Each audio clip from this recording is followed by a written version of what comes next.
Vous écoutez En bonne santé, le podcast qui vous aide à le rester. Cet épisode vous est proposé par le mutualiste Pavillon Prévoyance. Bonjour et bienvenue dans ce podcast, je m'appelle Mathieu et dans cet épisode, je vais vous expliquer la marche à suivre pour reprendre une activité sportive. Vous souhaitez reprendre le sport de manière plus ou moins intense et plus ou moins régulière, mais vous ne savez pas par où commencer. Le challenge peut être bien plus compliqué qu'il n'y paraît. Je suis donc allé demander au docteur Fabien Pillard, médecin du sport au CHU de Toulouse et président de la Société Midi-Pyrénées de médecine du sport, un petit mode d'emploi de reprise de l'activité sportive. Et avant de se lancer, il faut selon lui se poser les bonnes questions. Pourquoi je veux m'y remettre, comment je vais m'y remettre, qu'est-ce que j'en ai compris de l'intérêt de l'activité physique. Une fois que vous avez fait ça, à quoi vous faites attention à votre état de santé, en fait au risque, avant de faire attention à l'effet. Pour ça, en fonction de votre état clinique, vous avez besoin ou pas de consulter un médecin qui lui va se charger d'établir les contre-indications. Alors on appelle ça restrictif ou absolu, c'est-à-dire vous pouvez être contre-indiqué pour telle ou telle activité, mais de façon restrictive, contre-indiqué dans une activité sur certaines conditions. Le club des cardiologues du sport recommande un bilan médical en amont de la reprise, après 35 ans pour les hommes et après 45 ans pour les femmes. En fonction de votre état de santé, votre médecin pourra éventuellement vous proposer de réaliser un test d'effort. Que vous ayez besoin d'un médecin pour vous accompagner ou non, l'important est de vous écouter et de prendre en compte les 3 aspects essentiels de l'activité sportive, la fréquence, la durée et l'intensité. Bouger régulièrement, au moins 30 minutes par jour et avec une intensité suffisante pour produire transpiration et souffle court, c'est la clé. Ensuite, différents types de pratiques sportives s'offrent à vous. Vous pouvez vous autogérer, mais après c'est tout à chacun de savoir comment il peut s'autogérer. Et pour ça, vous avez des outils en ligne, vous avez des politiques de développement local qui justement renseignent par des campagnes de communication. Sinon, vous pouvez aussi aller dans des clubs, dans des maisons sport santé, dans des associations qui proposent de l'activité physique santé en prévention primaire, secondaire ou tertiaire. Et à ce moment-là, vous vous faites encadrer par un professionnel des activités physiques et sportives. Ça pose aucun souci. Chacun doit trouver chaussure à son pied. Et pour trouver la façon de bouger la plus adaptée, il faut aussi prendre en compte son âge. Si le sport est nécessaire à tous les moments de la vie, pas question de l'appréhender de la même manière à l'adolescence ou à la retraite.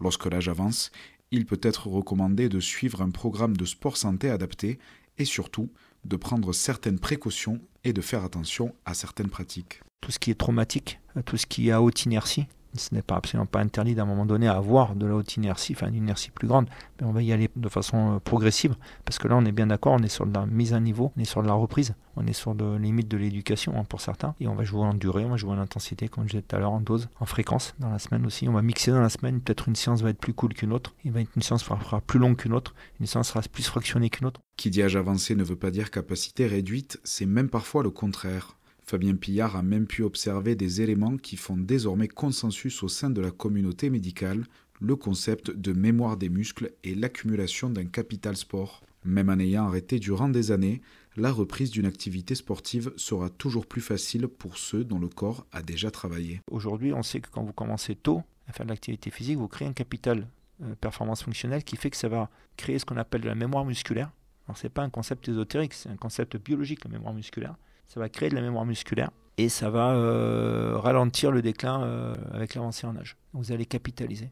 Maintenant, le mieux, c'est de le maintenir. Quand je dis mémoire musculaire, c'est que le concept est le suivant, c'est quand vous arrêtez de faire de l'activité physique, si vous en avez fait beaucoup avant, suffisamment avant, le moment où vous allez reprendre, vous allez réactiver et revenir vers un niveau de réponse beaucoup plus facilement que si vous n'en aviez jamais fait. Mais ce qui ne veut pas dire quand vous réactivez à 60 ans après avoir fait une vie de labeur, alors que vous étiez très sportif jusqu'à 30 ans, vous allez réactiver au niveau de 30 ans.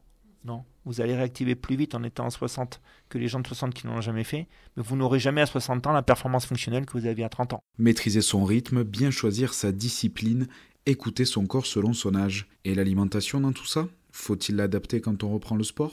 Cet aspect-là est sans doute le plus simple. Il n'y a pas de règle particulière, si ce n'est peut-être de faire attention sur les hautes intensités, on ne va pas être en hypoglycémie, on pourrait trouver des effets un peu plus spécifiques pour le diabétique, pour l'obèse, des maladies comme ça. Pour la sarcopénie, c'est la perte de muscles liée au cancer ou à l'avancée en âge. Insister sur les apports protéiques. Est-ce qu'il y a des protocoles tels des sportifs, des compléments alimentaires, choses comme ça ? Non.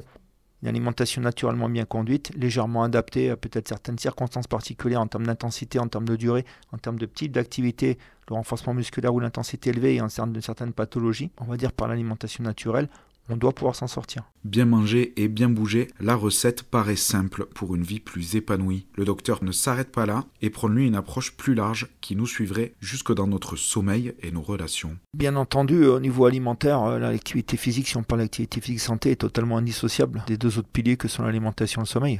Et j'ai envie de dire le bien-être sociétal. Il y a un 4 piliers, ça fait partie du bien vivre. Une alimentation saine va permettre à l'individu de flotter aisément dans tout ce qu'il a à faire pour être en interaction avec lui-même et son environnement. En solo ou en équipe, à faible ou haute intensité, en courant, en marchant ou en pédalant, le sport, c'est toute la vie et surtout à votre rythme. Vous venez d'écouter En bonne santé, un podcast du mutualiste Pavillon Prévoyance. Cet épisode a été produit par le réseau des éditeurs de revues et réalisé par l'agence SIEM.